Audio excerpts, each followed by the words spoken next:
Welcome back to our series on climbing movement. In our last video, we unpacked the stages of motor learning from the awkward stage all the way through automatic use. Today, we're going to talk about how to design climbing drills that support your movement learning goals. Unfortunately, most self-coached climbers don't stick with a climbing drill long enough to actually see results. Without a clear picture of what the feedback loop is supposed to look like, it's really easy to get bored before you get better.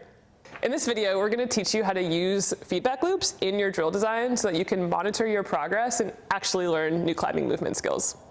The first rule of drill design is specificity. Climbing is a super complex sport. When we're trying to learn a new skill, we need the drill to be as specific as possible to literally target the thing that we're trying to learn. And then we need to create a super controlled way to be able to practice that skill with repetition.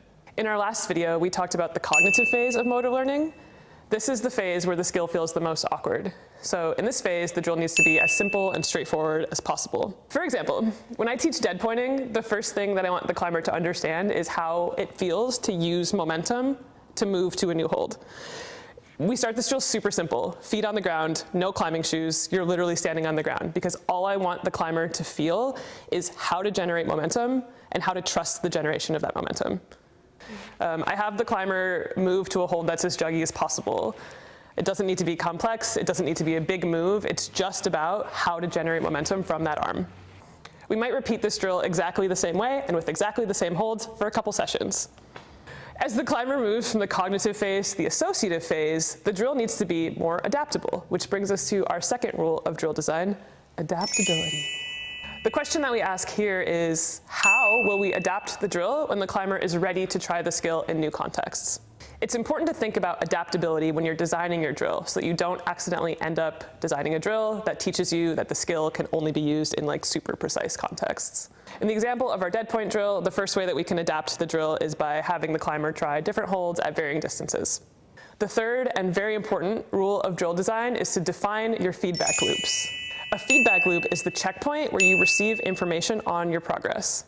Designing a feedback loop is how we know what we're looking for. If we look at the dead point drill, the first feedback loop that I set for the climber is how to feel the loft of the momentum that they're generating. It's not about how far they can dead point or what hold they can dead point to. That feedback loop is just super small, and that's how we're measuring success in this drill. The feedback loop is not how far they can dead point or even whether or not they latch the hold. We want to keep the initial feedback loop as small and focused as possible to make sure that we're targeting actual climbing skill and not cultural climbing metrics like how cool it looked or whether or not you sent. Your feedback loop can and should change as you add complexity back into your drill, but it's really important to intentionally define what success looks like so that you know when your drill is ready to progress. How do you know when to progress or move on from a drill? Video feedback is critical for understanding if you're actually learning new movement, and this is especially true for self-coached climbers.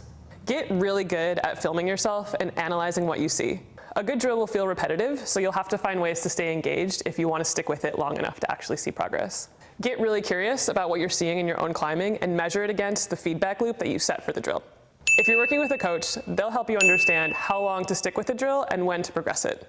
The accountability of a coach is extra helpful when you hit that sticking point of wondering if a drill is actually working.